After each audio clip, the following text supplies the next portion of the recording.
You're listening to Big World Network.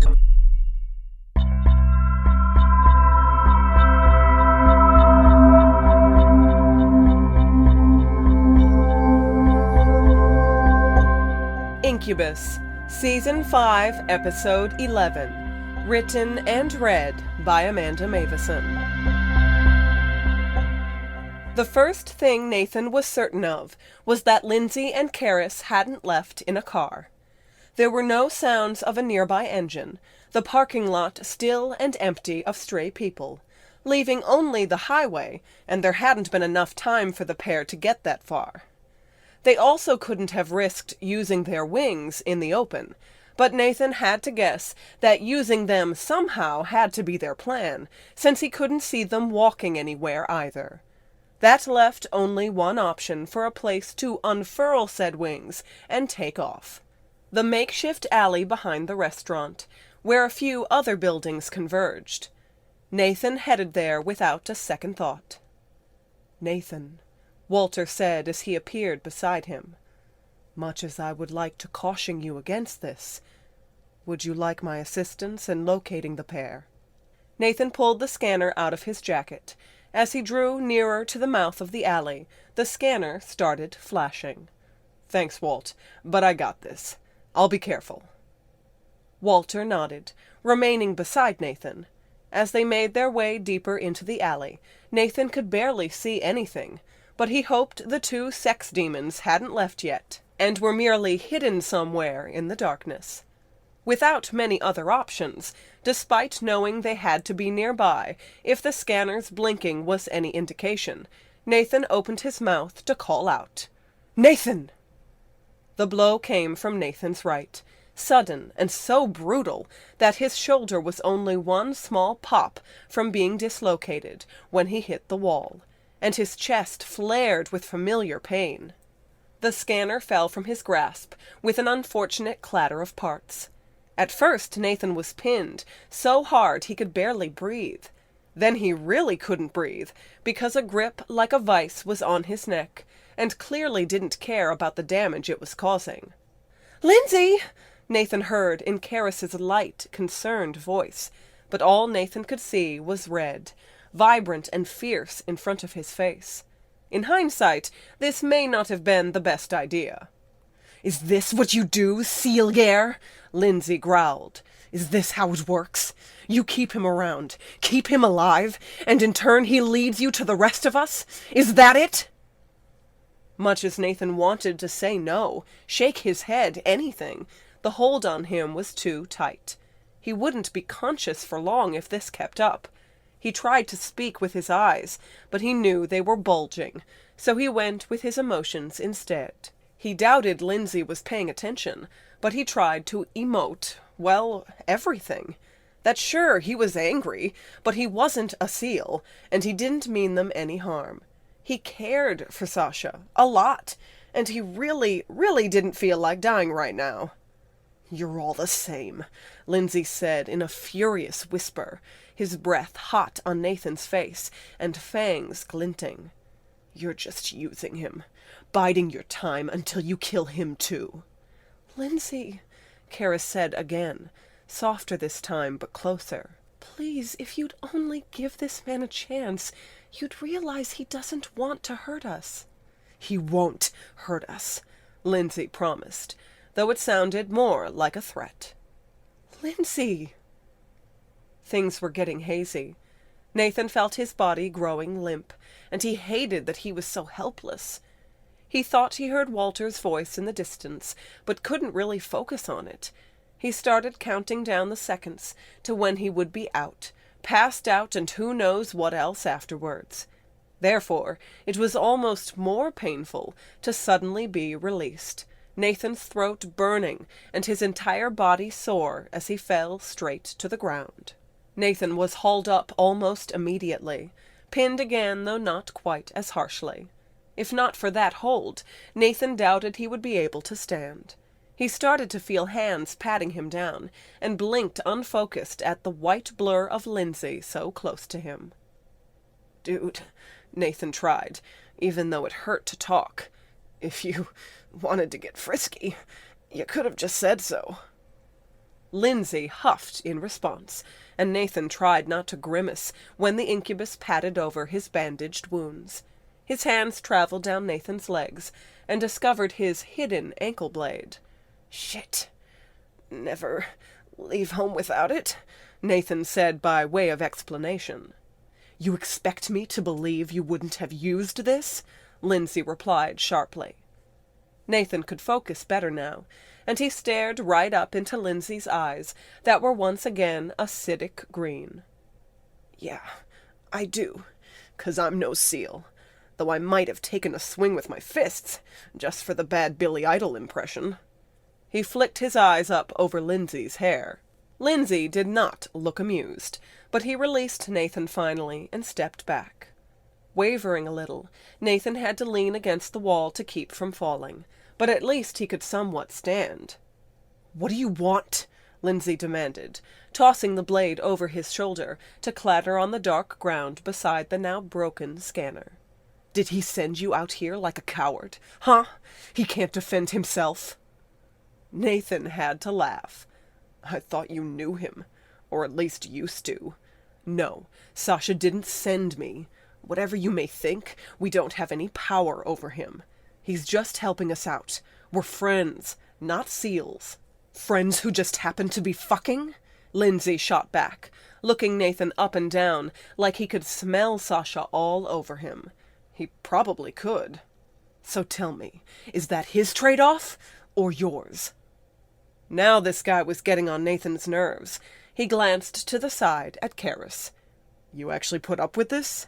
Lindsay reared back and slammed Nathan into the wall again. That was it for Nathan's right shoulder. It was definitely dislocated now. "He left us!" Lindsay snarled. "He's the one who turned his back on his own people, on his friends. He's the one who kills his own kind now. And in the name of what? Justice? She was family." "She was a murderer," Nathan grit out in reply. He had no sympathy for Sasha's girl-killing aunt. Right and wrong had plenty of gray areas, but some things were clear. Lindsay shook his head. "How soon until he leads seals to the rest of us? And what then?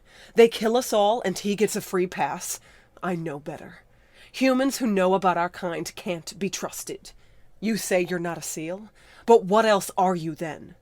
This was a lost cause, and it wounded Nathan for Sasha's sake, especially since it was so painfully obvious that Lindsay didn't hate Sasha like he let on. "You don't know anything," Nathan said, "and it's a shame. It's a shame that the same story always repeats itself. Good guy gets the shaft because the people who are supposed to care about him won't listen. Well, I listen. I saved his life and he saved mine. I don't need to explain myself to you." For a moment, Nathan almost thought he was getting through to Lindsay. The green eyes lost their malice, looking on with curiosity instead. But too soon the sternness was back, and Lindsay stepped in so close that Nathan wondered if he was done for. "Never come looking for us again," he said, before he turned to walk into the darkness of the alley, leaving Nathan behind. Then he was gone, like a ghost melted back into the shadows. Karis didn't immediately follow him. Her face exuded sympathy, clearly torn between two men she obviously cared much about. Nathan could only imagine that her choice to ultimately side with Lindsay was out of love, and as much as he wanted to be angry, he couldn't bring himself to hate her for that. While Nathan was in a pretty sad condition right now, leaning into the wall behind him, neck throbbing in pain, right arm hanging limp out of joint, and chest stinging again, he attempted a weak smile. The pretty succubus seemed to be made up of all these delicate little pieces that weren't strong enough to get in the middle of this fight. Despite that, she remained behind long enough to walk up close to Nathan and speak tenderly. "You look out for him?" she asked. Nathan sighed a little before nodding. "We look out for each other." "Good," Karis said, returning Nathan's smile in a way that lit up her whole face. "Keep it up. Sometimes it's the good guys who need the most help, you know?" She turned her head to look after Lindsay.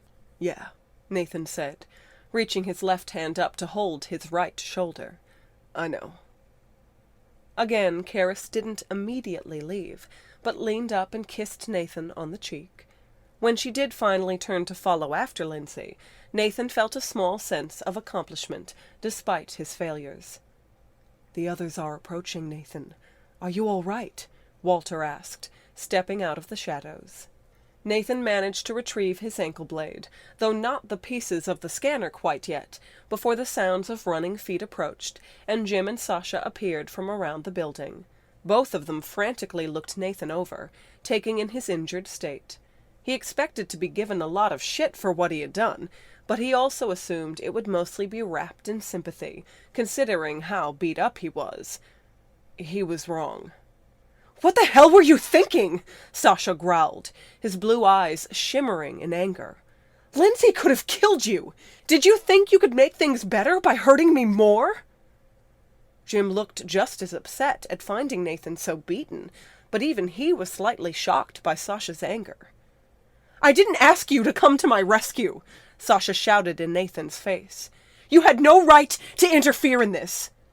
"Well, excuse me," Nathan yelled right back, easily falling into the fight, since Sasha seemed so intent on making it one. "Maybe if you had actually stood up for yourself, instead of cowering like a fucking child, I wouldn't have needed to." Sasha's eyes flashed red, so fast that Nathan didn't have time to defend himself, as the Incubus pushed him hard in the chest and knocked him back against the wall. Nathan gasped as pain surged through his wounds and his now injured right shoulder.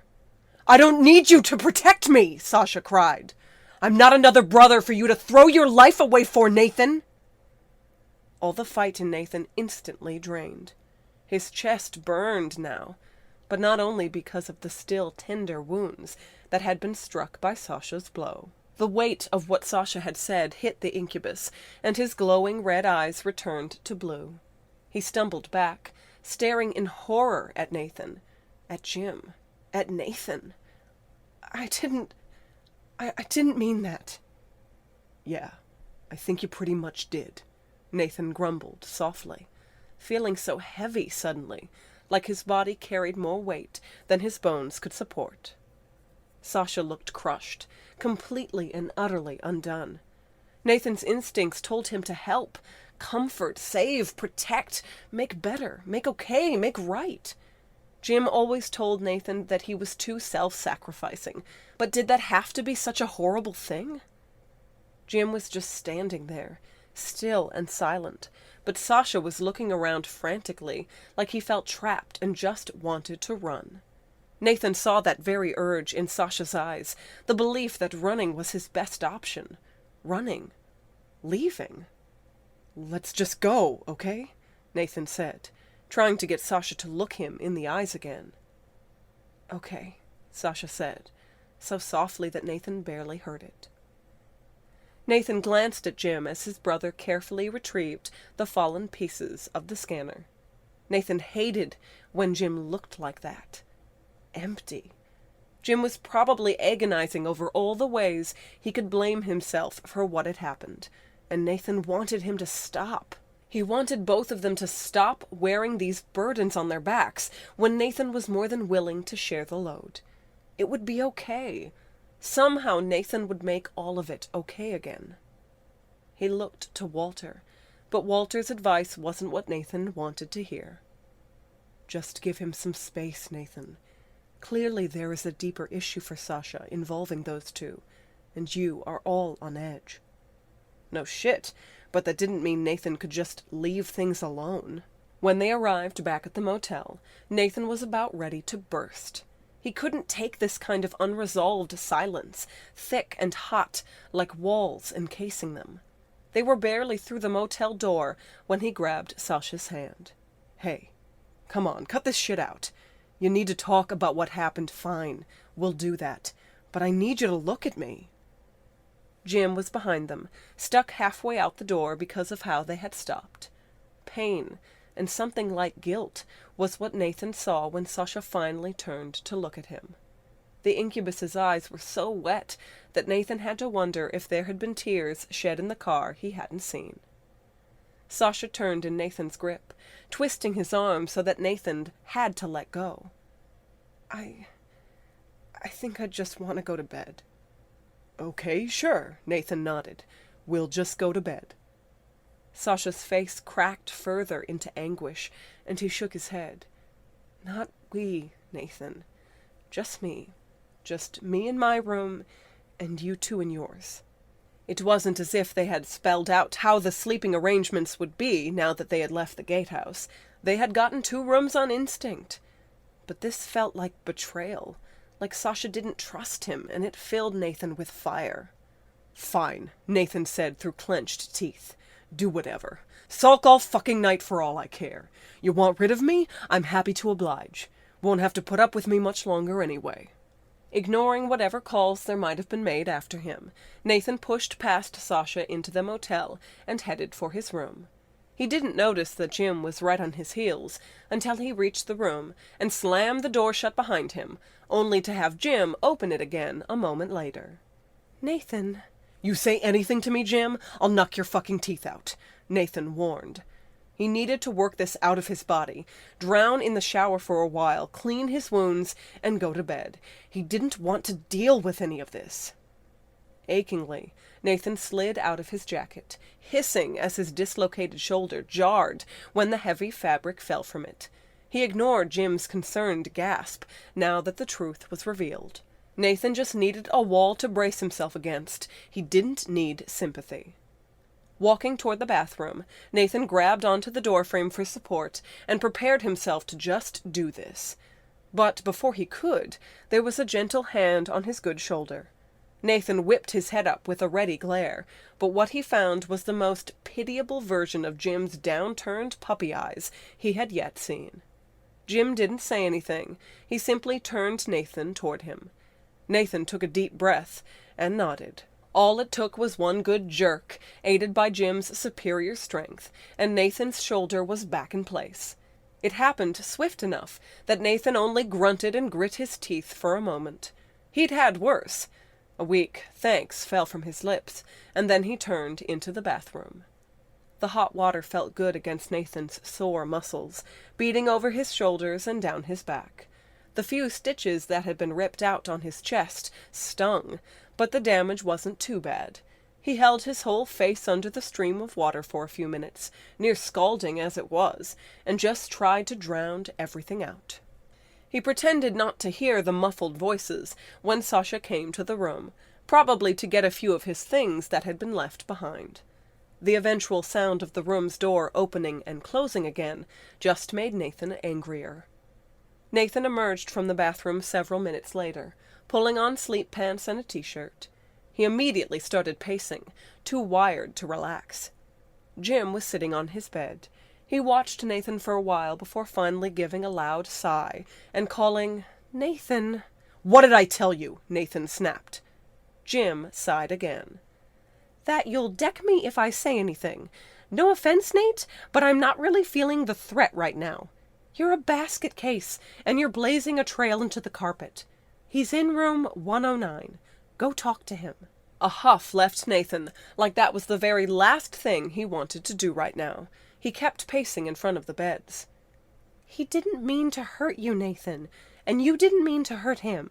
So maybe you should stop being a girl for 2 seconds, shake this off, yell, hit each other, whatever you need to do, and get over it.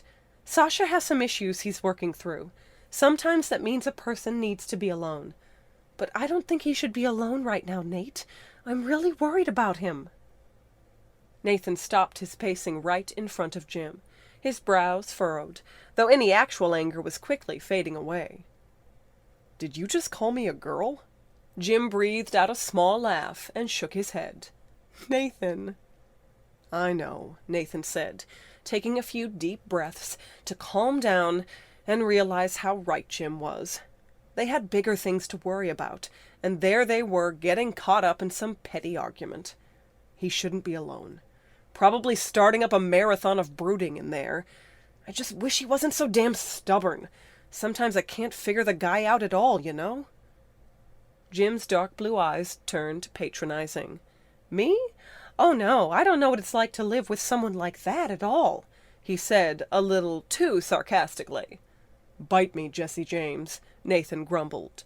"Make me," Jim snarked right back. Guns formed out of their hands without either of them having to think about it. Bang. "Go to sleep, Jim," Nathan said as he took the extra key Jim handed him and headed for the door. "If something comes up, I'll let you know."